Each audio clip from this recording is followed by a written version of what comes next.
श्रीगणेशाय नमः। अथ शनैश्चरस्तोत्र प्रारम्भः। अस्य श्री शनैश्चरस्तोत्र महामन्त्रस्य काश्यप ऋषिः अनुष्टुप् छन्दः।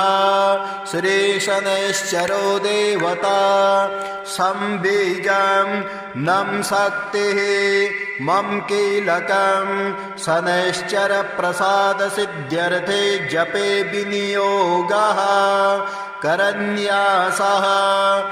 शनैश्चराय अंगुष्ठाभ्यां नमः।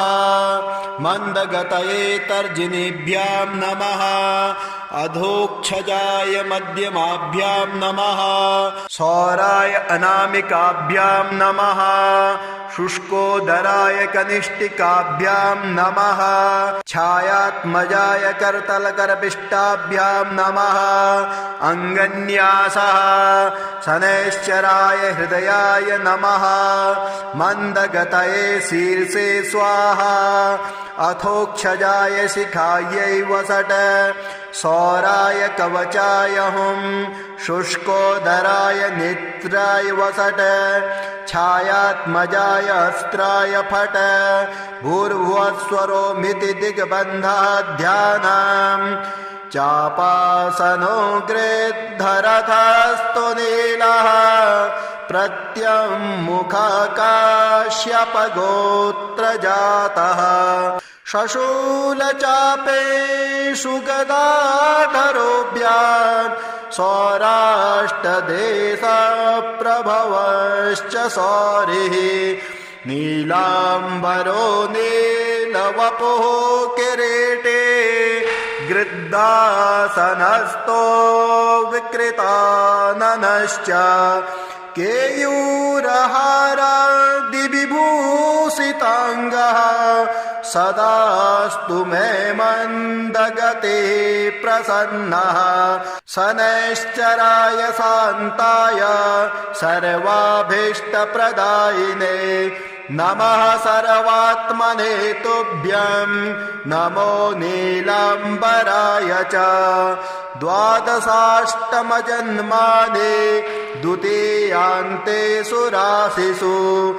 ये ये मे संगता दोषाः सर्वे नश्यन्तु वै प्रभो। सूत उवाच शृणुध्वं मुनयः सर्वे शनिपीडाहरं शुभं। शनिप्रीतिकरं स्तोत्रं सर्वाभीष्टफलप्रदम्। पुरा कैलासशिखरे पार्वत्यै शङ्करेण च उपदिष्टं शनिस्तोत्रं प्रवक्ष्यामि तपोधना। रघुवंशेति विख्यातो राजा दशरथः प्रभु। बभूव चक्रवर्ती च सप्तद्वीपाधिपो बली। कृतिकान्ते शनौ याते दैवज्ञैर्ज्ञापितो हि सः। रोहिणी शकटं भित्त्वा शनिर्यास्यति साम्प्रतम्। इत्थं शकटभेदेन सुरासुरभयङ्करम्। द्वादशाब्दं तु दुर्भिक्षं भविष्यन्ति सुदारुणम्। देशाश्च नगरग्रामः भयभीता समन्ततः। ब्रुवन्ति सर्वलोकानां भयमेतत् समागतम्। एवमुक्तास्ततो वाक्यं मन्त्रिभिः सह पार्थिवः। व्याकुलं तु जगद्दृष्ट्वा पौरजानपदादिकं। प्रपच्छ प्रयतो राजा वसिष्ठ प्रमुखान् ऋषीन्। समाधानं किमस्यास्ति ब्रूत मे मुनिसत्तमाः। प्रजानां परिरक्षायै सर्वज्ञा सर्वदर्शिनः तच्छ्रुत्वा मुनयः सर्वे प्रोचुरस्य बलं महत् शनैश्चरेण सकटे तस्मिन् भिन्ने कुतः प्रजा अयं योगो ह्यसाध्यं तु शक्रब्रह्मादिभिस्तथा शतो सञ्चित्य मनसा सहसा पुरुरर्षभः समादाय धनुर्दिव्यं दिव्यायुधसमन्वितं रथमारुह्य वेगेन गतो नक्षत्रमण्डलं शपादयोजनं लक्ष्यं सूर्यस्योपरि संस्थितं रोहिणी पृष्ठतः स्थाप्य राजा दशरथस्तदा रथे तु काञ्चने दिव्ये सर्वरत्नविभूषिते हंसवर्णहयैर्युक्ते महाकेतु समुच्छिते दीप्यमानो महारक्ता किरीटकटकादिभिः दीप्यमानो महारक्ता किरीटकटकादिभिः बभ्रानसा तदाकाशे द्वितीय इव भास्कर अकारणचूर्णचापेन संहारस्त्रं न्ययोजयत् संहारस्त्रं स निर्दृष्ट्वा सुरासुरभयङ्करं कृतिकान्ते तदा स्थित्वा प्रविशन् किल रोहिणीं दृष्ट्वा दशरथं चाग्रे ततस्तौ स भ्रुकुटी मुखः हसित्वा तभ्ययात् स्वरे हृदं वचनमब्रवीत् पौरुषं तव राजेन्द्र सुरासुरभयङ्करं देवासुरमनुष्याश्च सिद्धविद्याधरोरगाः मयावलोकिताः सर्वे दैन्यमासो व्रजन्ति ते तुष्टोऽहं तव राजेन्द्र तपसा पौरुषेण च वरं ब्रूहि प्रदास्यामि मनसा यदभीप्सितं दशरथ उवाच प्रसादं कुरु मे सौरे वरदो यदि मे स्थितः अद्य प्रभृति मे राष्ट्रे प्रीडा कार्या न कस्यचित् रोहिणी भेदयित्वा तो न गतव्यं त्वया सने सरितः सागरा सर्वे यावच्चन्द्रार्कमेदिनी द्वादशाब्दं तु दुर्भिक्षं न कदाचित् भविष्यति याचित्तं तु मया सौरे नान्यमिच्छाम्यहं वरम् एवमस्त्विति सुप्रीतो वरं प्रादातु शाश्वतम् कीर्तिरेषा त्वदीया च त्रैलोक्ये सम्भविष्यते प्राप्य चैनं वरं राजा कृतकृतो भवत्तदा एवं वरं तु सम्प्राप्य दृष्टरोमा स पार्थिवः रथोपस्थे धनुस्थाप्य भूत्वा चैव कृताञ्जलिः ध्यात्वा सरस्वते देवे गणनाथं विनायकं राजा दशरथस्तोत्रं सौरेरिमदथाकरोत् अथ स्तोत्रं दशरथ उवाच नमः कृष्णाय नीलाय शिखिकण्ठनिभाय च नमो नीलमुखाब्जाय नीलोत्पतनिभाय च नमो निर्मांसदेहाय दीर्घसमश्रुजटाय च नमो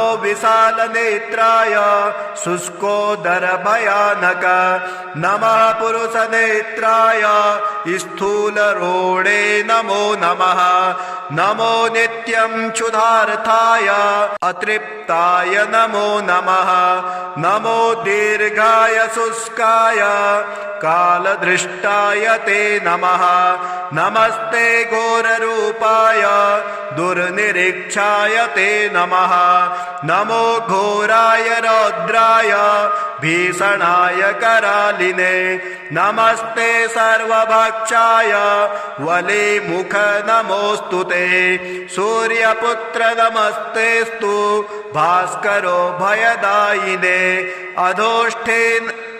अधोष्ठे नमस्तेस्तु संवर्तक नमो नमः। नमो मन्दगते तुभ्यं निस्त्रिसाय नमो नमः।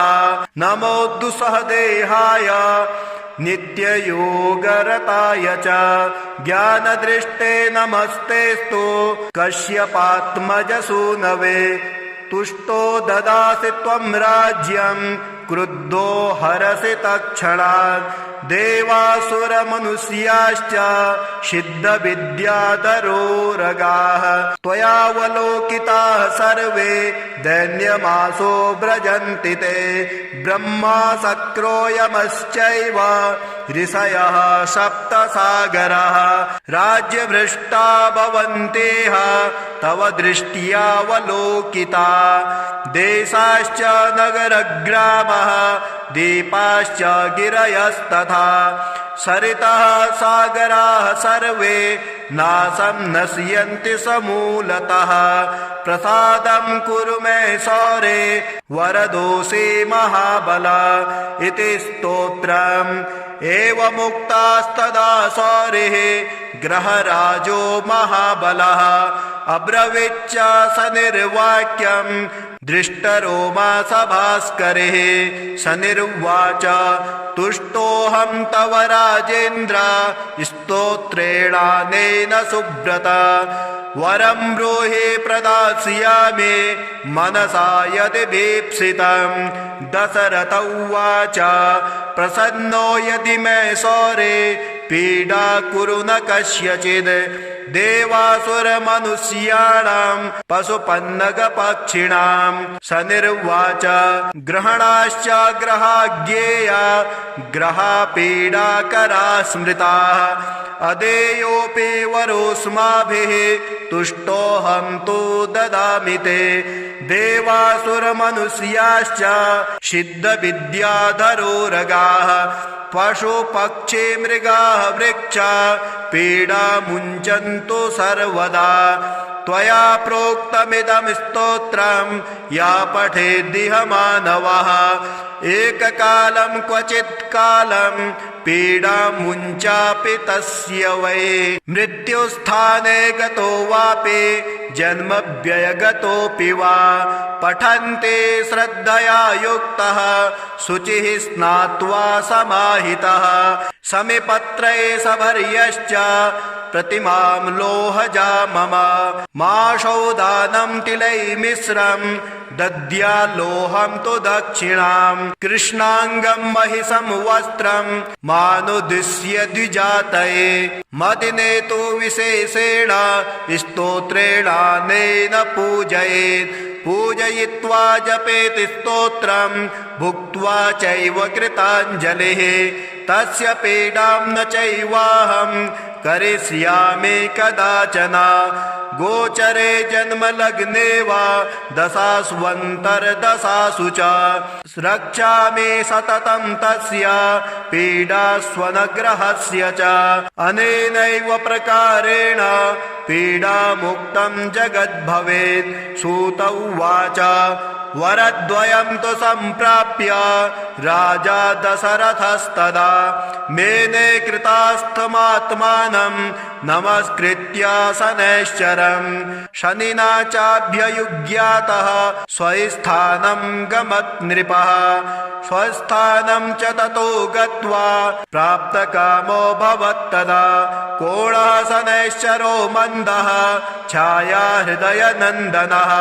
मार्तण्डजस्तथा सौरिः पाताङ्गिर्ग्रहनायकः। ब्रह्मण्यः क्रूरकर्मा च नीलवस्त्रोऽञ्जनद्धुतिः। द्वादशैतानि नामानि यः पठेच्च दिने दिने। विषमस्तोऽपि भगवान् सुप्रीतस्य तस्य जायते। मन्दवारे शुचि स्नात्वा मिताहारो जितेन्द्रियः।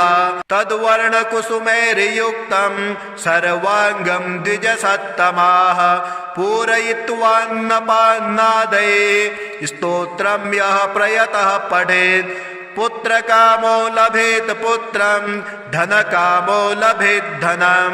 राज्यकामो लभेत् राज्यं जयार्थे विजयी भवेत्। आयुष्कामो लभेदायुः श्रीकामः श्रियमाप्नुयात् यद्यदिच्छति तत्सर्वं भगवान् भक्तवत्सलः चिन्तितानि च सर्वाणि ददाति न च संशयः।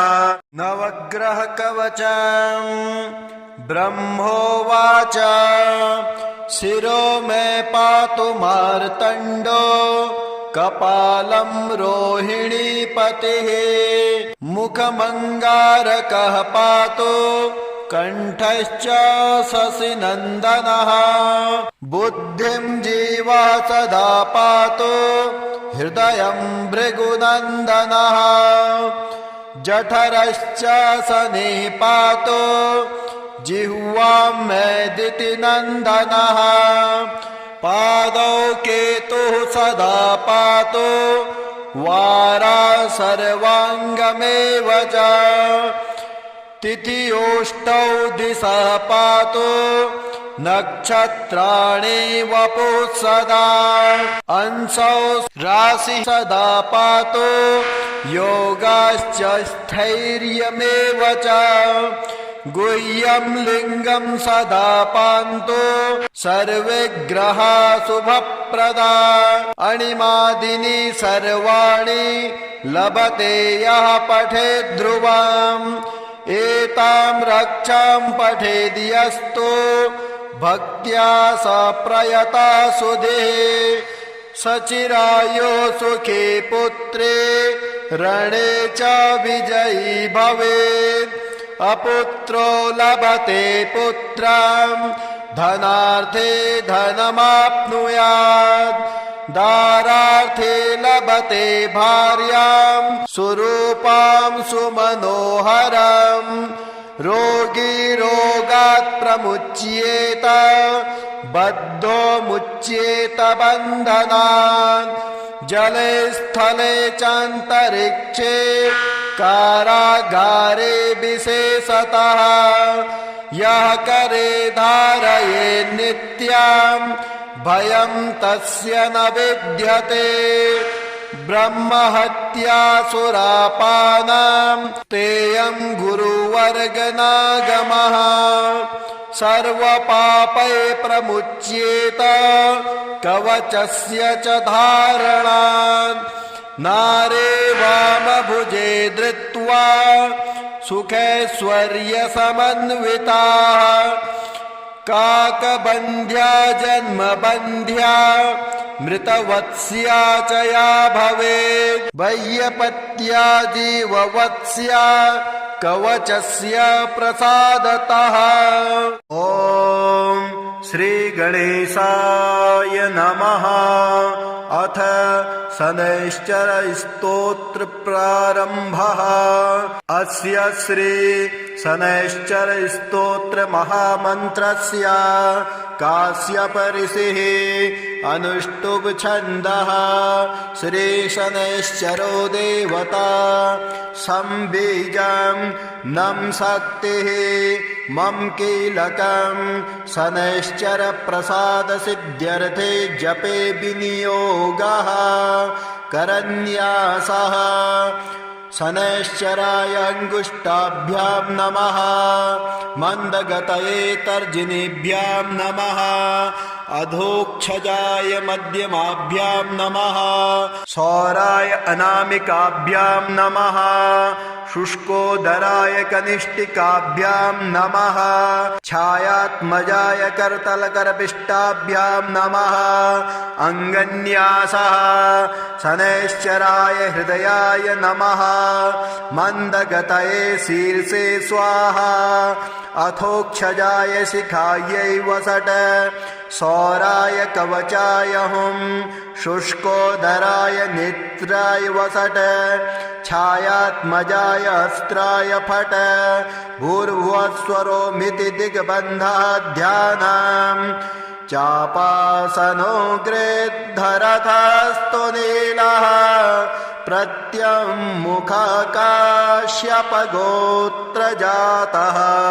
शशूलचापेषु गदाधरोऽभ्याम् सौराष्ट्रदेशप्रभवश्च सौरिः नीलाम्बरो नीलवपुः किरीटे गृद्धासनस्थो विकृताननश्च केयूरहारादिविभूषिताङ्गः सदास्तु मे मन्दगते प्रसन्नः शनैश्चराय शान्ताय सर्वाभीष्टप्रदायिने नमः सर्वात्मने तुभ्यं नमो नीलाम्बराय च द्वादशाष्टमजन्मानि द्वितीयान्ते सुराशिषु ये मे संगता दोषाः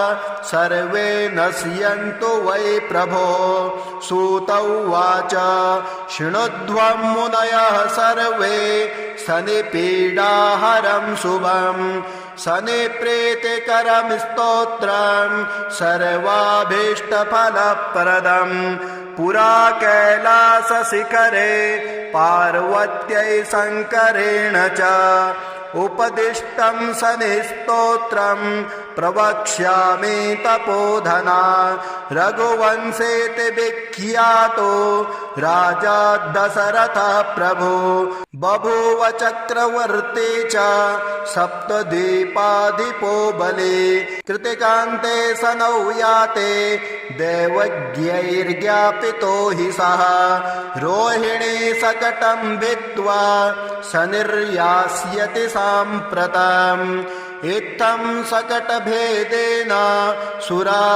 सुरासुरभयङ्करम् द्वादशाब्दं तु दुर्भिक्षं भविष्यन्ति सुदारुणम् देशाश्च नगरग्रामः भयभीता समन्ततः ब्रुवन्ति सर्वलोकानां भयमेतत् समागतम् एवमुक्तास्ततो वाक्यं मन्त्रिभिः सह पार्थिवः व्याकुलं तु जगद्दृष्ट्वा पौरजानपदादिकम् प्रपच्छ प्रयतो राजा वसिष्ठ प्रमुखान् ऋषीन् समाधानं किमस्यास्ति ब्रूत मे मुनिसत्तमाः प्रजानां परिरक्षायै सर्वज्ञा सर्वदर्शिनः तच्छ्रुत्वा मुनयः सर्वे प्रोचुरस्य बलं महत्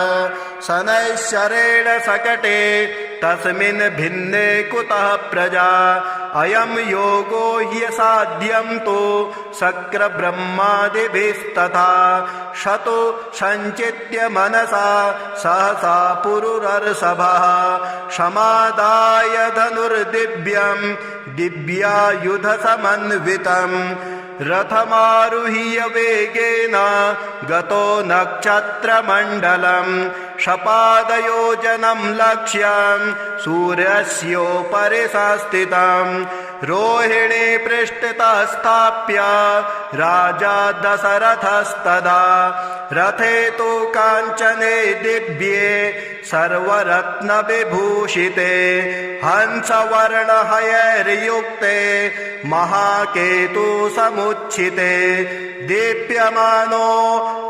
दीप्यमानो महारक्ता किरीटकटकादिभिः दीप्यमानो महारक्ता किरीटकटकादिभिः बभ्रानसा तदाकाशे द्वितीय इव भास्कर अकारणचूर्णचापेन संहारस्त्रं न्ययोजयत् संहारस्त्रं शनिर्दृष्ट्वा सुरासुरभयङ्करम् कृतिकान्ते तदा स्थित्वा प्रविशन् किल रोहिणीम् दृष्ट्वा दशरथं चाग्रे ततस्तौ स भ्रुकुटी मुखः हसित्वा तभ्ययात् स्वरे हृदं वचनमब्रवीत् पौरुषं तव राजेन्द्र सुरासुरभयङ्करम् देवासुरमनुष्याश्च सिद्धविद्याधरोरगाः मयावलोकिताः सर्वे दैन्यमासो व्रजन्ति ते तुष्टोऽहं तव राजेन्द्र तपसा पौरुषेण च वरं ब्रूहि प्रदास्यामि मनसा यदभीप्सितं दशरथ उवाच प्रसादं कुरु मे सौरे वरदो यदि मे स्थितः अद्य प्रभृति मे राष्ट्रे क्रीडा कार्या न कस्यचित् रोहिणी भेदयित्वा तो न गतव्यं त्वयासने सरितः सागरा सर्वे यावच्चन्द्रार्कमेदिनी द्वादशाब्दं तु दुर्भिक्षं न कदाचित् भविष्यति याचित्तं तु मया सौरे नान्यमिच्छाम्यहं वरम् एवमस्त्विति सुप्रीतो वरं प्रादातु शाश्वतम्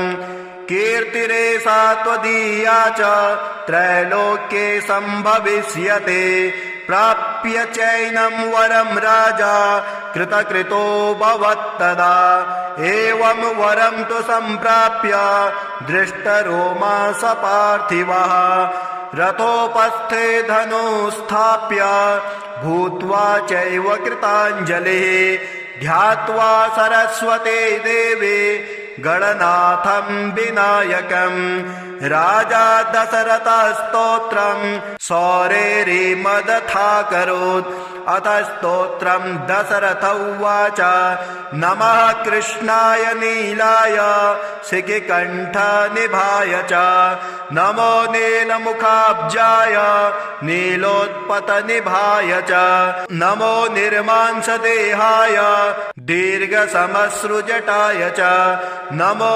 विशालनेत्राय शुष्कोदरभयानक नमः पुरुषनेत्राय स्थूलरोणे नमो नमः नमो नित्यं क्षुधार्थाय अतृप्ताय नमो नमः नमो दीर्घाय शुष्काय कालदृष्टाय ते नमः नमस्ते घोररूपाय दुर्निरीक्षाय ते नमः नमो घोराय रौद्राय भीषणाय करालिने नमस्ते सर्वभक्षाय वलिमुख नमोऽस्तु ते सूर्यपुत्र नमस्तेस्तु भास्करो भयदायिने अधोष्ठे नमस्तेस्तु संवर्तक नमो नमः नमो मन्दगते तुभ्यं निस्त्रिसाय नमो नमः नमो दुस्सहदेहाय नित्ययोगरताय च ज्ञानदृष्टे नमस्तेस्तु कश्यपात्मजसूनवे तुष्टो ददासि त्वं राज्यं क्रुद्धो हरसि तत्क्षणात् देवासुरमनुष्याश्च सिद्धविद्याधरोरगाः त्वयावलोकिताः सर्वे दैन्यमासो व्रजन्ति ते ब्रह्मा शक्रो यमश्चैव ऋषयः सप्तसागराः राज्यभ्रष्टा भवन्तेह तव दृष्ट्यावलोकिता देशाश्च नगरग्रामः दीपाश्च गिरयस्तथा सरितः सागराः सर्वे नाशं नश्यन्ति समूलतः प्रसादं कुरु मे सौरे वरदोषि महाबल इति स्तोत्रम् एवमुक्तास्तदा सौरिः ग्रहराजो महाबलः अब्रवीच्च स निर्वाक्यं दृष्टरोमा स भास्करिः स निर्वाच तुष्टोऽहं तव राजेन्द्र स्तोत्रेणानेन सुब्रत वरं ब्रूहि प्रदास्यामि मनसा यदि भीप्सितं दशरथ उवाच प्रसन्नो यदि मे सौरे पीडा कुरु न कस्यचित् देवासुरमनुष्याणां पशुपन्नगपक्षिणां शनिर्वाच ग्रहणाश्च ग्रहाज्ञेया ग्रहापीडाकरा स्मृताः अदेयोऽपि वरोऽस्माभिः तुष्टोऽहं तु ददामि ते देवासुरमनुष्याश्च सिद्धविद्याधरोरगाः पशुपक्षी मृगाः वृक्षा पीडामुञ्चन्तु सर्वदा त्वया प्रोक्तमिदं स्तोत्रं या पठेद्दिह मानवः एककालं क्वचित् कालं पीडामुञ्चापि तस्य वै मृत्युस्थाने गतो वापि जन्मव्ययगतोऽपि वा पठन्ते श्रद्धया युक्तः शुचिः स्नात्वा समाहितः समिपत्रे सभर्यश्च प्रतिमां लोहजा मम माशौदानं तिलैर्मिश्रं दद्याल्लोहं तु दक्षिणां कृष्णाङ्गं महिषं वस्त्रं मानुदिश्य द्विजातये मदिने तु विशेषेण स्तोत्रेणानेन पूजयेत् पूजयित्वा जपेत् स्तोत्रं भुक्त्वा चैव कृताञ्जलिः तस्य पीडां न चैवाहं करिष्यामि कदाचन गोचरे जन्मलग्ने वा दशास्वन्तर्दशासु च रक्षामि सततं तस्य पीडास्वनग्रहस्य च अनेनैव प्रकारेण पीडामुक्तं जगद्भवेत् सूत उवाच वरद्वयं तु सम्प्राप्य राजा दशरथस्तदा मेने कृतास्थमात्मानं नमस्कृत्य शनैश्चरं शनिना चाभ्ययुज्ञातः स्वस्थानं गमत् नृपः स्वस्थानं च ततो गत्वा प्राप्तकामो भवत्तदा कोणः शनैश्चरो मन्दः छाया हृदयनन्दनः मार्तण्डजस्तथा शौरिः पाताङ्गिर्ग्रहनायकः ब्रह्मण्यः क्रूरकर्मा च नीलवस्त्रोञ्जनद्धुतिः द्वादशैतानि नामानि यः पठेच्च दिने दिने विषमस्तोऽपि भगवान् सुप्रीतस्य तस्य जायते मन्दवारे शुचि स्नात्वा मिताहारो जितेन्द्रियः तद्वर्णकुसुमैर्युक्तं सर्वाङ्गं द्विजसत्तमाः पूरयित्वान्नपान्नादये स्तोत्रं यः प्रयतः पठेत् पुत्रकामो लभेत् पुत्रं धनकामो लभेत् धनं राज्यकामो लभेत् राज्यं जयार्थे विजयी भवेत् आयुष्कामो लभेदायुः श्रीकामः श्रियमाप्नुयात् यद्यदिच्छति तत्सर्वं भगवान् भक्तवत्सलः चिन्तितानि च सर्वाणि ददाति न च संशयः नवग्रहकवचम् ब्रह्मोवाच शिरो मे पातु मार्तण्डो कपालं रोहिणीपतिः मुखमङ्गारकः पातु कण्ठश्च शशिनन्दनः बुद्धिं जीवः सदा पातु हृदयं भृगुनन्दनः जठरश्च शनिः पातु जिह्वां मेदितिनन्दनः पादौ केतुः सदा पातु वारा सर्वाङ्गमेव च तिथियोष्टौ दिशः पातु नक्षत्राणि वपुः सदा अंशौ राशि सदा पातु योगाश्च स्थैर्यमेव च गुह्यं लिङ्गं सदा पान्तु सर्वे ग्रहा शुभप्रदा अणिमादिनी सर्वाणि लभते यः पठेत् ध्रुवम् एतां रक्षां पठेद्यस्तु भक्त्या स प्रयता सुधे सचिरायो सुखे पुत्रे रणे च विजयी भवेत् अपुत्रो लभते पुत्रं धनार्थे धनमाप्नुयात् दारार्थे लभते भार्यां सुरूपां सुमनोहरम् रोगी रोगात् प्रमुच्येत बद्धो मुच्येत बन्धनात् जले स्थले चान्तरिक्षे कारागारे विशेषतः यः करे धारये नित्यं भयं तस्य न विद्यते ब्रह्महत्यासुरापानां तेयं गुरुवर्गनागमः सर्वपापै प्रमुच्येत कवचस्य च धारणात् नारे वामभुजे धृत्वा सुखैश्वर्यसमन्विताः काकबन्ध्या जन्मबन्ध्या मृतवत्स्या च या भवेत् वैयपत्या जीववत्स्या कवचस्य प्रसादतः।